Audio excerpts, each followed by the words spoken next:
even like thinking about it. I just don't know. Mm. What's like, what is your ideal age to where you're like, okay, like I need to like get out on my own? Like, obviously, like I think you and I've had like the talk before, like in person. Like, you don't really judge like somebody for like living at home because like it's a smart financial thing to do, which I do too. But I think it's the smart thing to do. But like, when are you like, all right, like enough's enough. Like, it's time to like move out. What age would you say that for yourself? I feel like just the benchmark would be 25. Um, of like, yeah, 25. I feel like is like the age where if, and this is the thing, you have to have nothing going. Like, if you have nothing going for you, if you're not even like, man, that's so tough. You don't have a plan and you're living at home. See, that's where I'm kind of cringe a little bit with some people where they don't have like a plan or like a job, but they're still like living at home and they're like above 21, you know? Mhm. And I haven't even like thought about that because I'm just like, yo, no, I need to like get some income before I like move out. Mhm. Yeah, I would say benchmark 25. I don't want to move out too soon, so I have to move back. I want to move. Right. I want to move and like Never done. come back. So there's so many people that get apartments at like 21, 22 when it's extreme, where it's like kind of unnecessary, Mhm. and then they move back with their parents at like 24, 25. Mhm. And it's just like, might as well just flip that. Like, Is there a certain, like I hear a lot of people say like, oh, I'm not moving out until I have $10,000 in my bank account, my savings account. But is there a certain like plateau you want to hit before you move out, or you like those people that believe you'll never have enough money to like seek or like be secure and move out? Like, wait, never have enough money to be secure and move out? yeah, so like there are some people like that I talk to, and they're like, you could have 10,000, 40,000 in the bank, like no matter what, like you're never going to be safe. So you might as well take that leap of faith and that risk and move out anyways. You get what I'm Yeah, those are people that easily spend money. saying? So that's just an excuse. But I'm just like, if I have a full-time job in something I've been planning on, after like easily after 6 months, you should have a plan.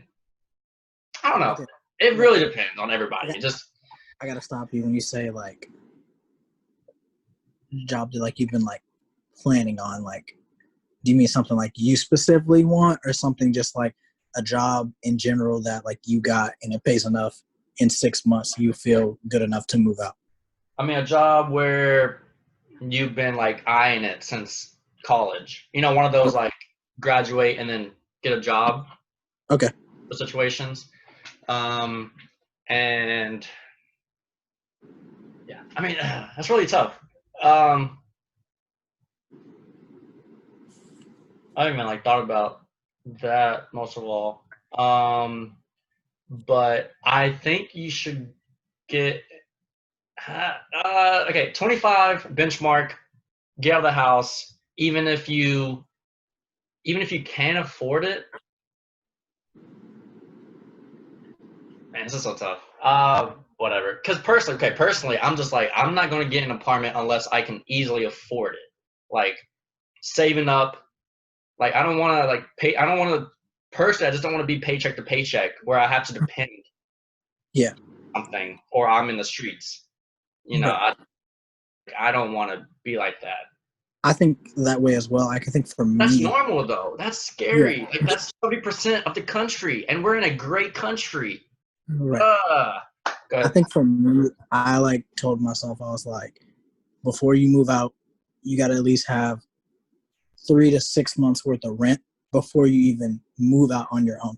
So in case something happens, you have enough to kind of give you time to rescue. Because like say for instance, like you can never prepare for the market crashing like right now with coronavirus. You can never prepare for that. It's like if you have 3 to 6 months, you have a plan to where you can still afford it and not live paycheck to paycheck, and you can get another job in the meantime. Like I don't want to be one of those people that are like, all right, I make this much on the 1st and the 15th. This one goes to the rent, and this one I have to like salvage everything until my next paycheck on the 1st. Mm. See, this is why I'm so cheap. Like, because I'm thinking so, like, when I'm 26 or 27, I'm not going to spend something right now because I don't need anything, technically. So I'm just kind of like, I'm saving up long term because it's like I will want that certain money later on. Longevity, yeah. Yeah, I don't want things to leverage me. I want to leverage things. Right. So yeah, it's just, but that's not like that's the thing. What we're saying right now is extremely not normal. So it's just like that's why it's hard to put in words because I'm trying to be the extreme opposite of that. I Yeah. think the biggest blessing for me about DB is I had never heard of Dave Ramsey until I got to DB. I had no idea who that dude was. Really? And then once I had never heard of him. Then once I got to DB, I was like, this dude kind of making sense. Mm-hmm. And so like from time to time, I'm like, what's Dave got to say? Yeah. Yeah, I listen to his podcasts here and there.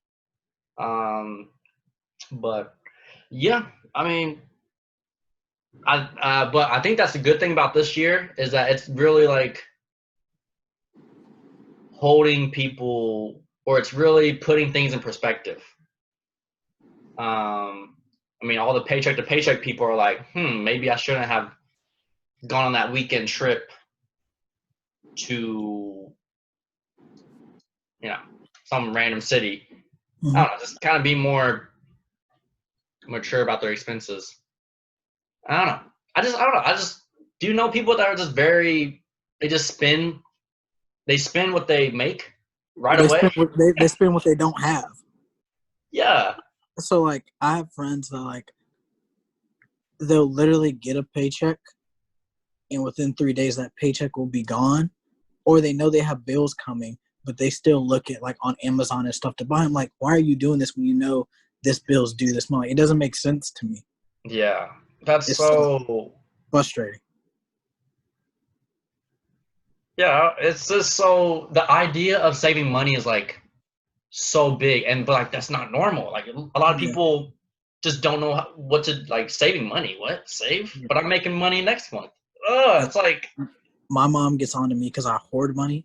She's like, I was like, that's an interesting concept, hoarding money. But anyways, she was like, you just like hoarding, like hold on to it. Because I'm like, I want to save up so I'll be able to, buy that nice apartment or live like the way I want to live like later on than like spend it right now on like sports tickets. Like I've never been to a Cowboys game. I want to go so bad, but I'm not dropping that price.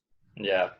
Like I want to do like I want to do all these different things, but like, I'm just not paying for that right now because maybe one day I'll be able to afford it more comfortably. But not a lot of people just think only in the present. They don't think future. Yeah. Yeah. That theory is interesting too because I feel like this is just a wild idea, but I feel like some people are very like when they're in their 20s, I don't think people think about that. They don't think they're going to live past like 60 or something. I don't know. Which is sad. I don't know. Personally, I'm just like, I'm going to live until 90. I'm living until 100. Maybe even 150, And so I think that's a theory too of like people are very just like, I'm going to die at like 50 or 60 and then, spend money now. Hold on. Keep talking. I'll be right back. Okay. But yeah, that's tough. But dang, Josh left us. I get it. But yeah, for everyone out there, listen to Dave Ramsey. He always liked a situation where he would say, eat rice and beans, and then the next night eat beans and rice. It's so stupid, but it's kind of goofy / smart. But I do realize I'm like 1% of people that are very money conscious. I'm extremely cheap. You can ask anyone that associates with me. But I'm not. I only spend things that are very necessary, such as like I spend money on family things, like things that are very important. Right. Explaining how cheap I am, but I'm not like dirt cheap where it's like I'm not gonna Mm, spend money. I'm not gonna okay. I'm gonna buy people gifts for Christmas. That's the bare minimum. If you're not, that's what I'm saying. Like I would say I bought a Father's Day present. Okay, I'm going to do that at least. So okay, but those that's different because those are things that are the minimum expected thing for you to do. hmm So you just do the bare minimum. That's it. yeah. So yeah, you're cheap. You're halfway in I'm trying between. to. Okay, I'm not trying to. I don't because I don't want to do the bare minimum at like late 20s. But you're halfway in between like Terry Crews, which is $2.68 worth of toilet paper, and Mr. Krabs. It's like I like money. Like you're just cheap. It's just who you are, bro. That's true. That is true. But like I don't think there's anything like wrong with it because like if a lot of people took your mentality, they would be in much better financial situations. Because like I know people that are at 23 years old that have 4 credit cards. I'm like, why? Why? 4? Jeez. 4? Hmm. Um. Yeah, What's like? I know a couple people that they talk about like I don't have enough money to like go hang or something, Mhm. and then they get paid, and then the next day they spend some money on like something, and then you ask them like a week later, "Do you want to hang?" And they're like, "Ah, I already spent all my money." I'm just like, "Ugh, what?" Like I just, I don't know, but all in all, 70% of the country live paycheck to paycheck. Even athletes live paycheck to paycheck. The millionaires, which is Mhm. sad. That's why a lot of those athletes sell their houses after retirement. Um, What are this is random because I know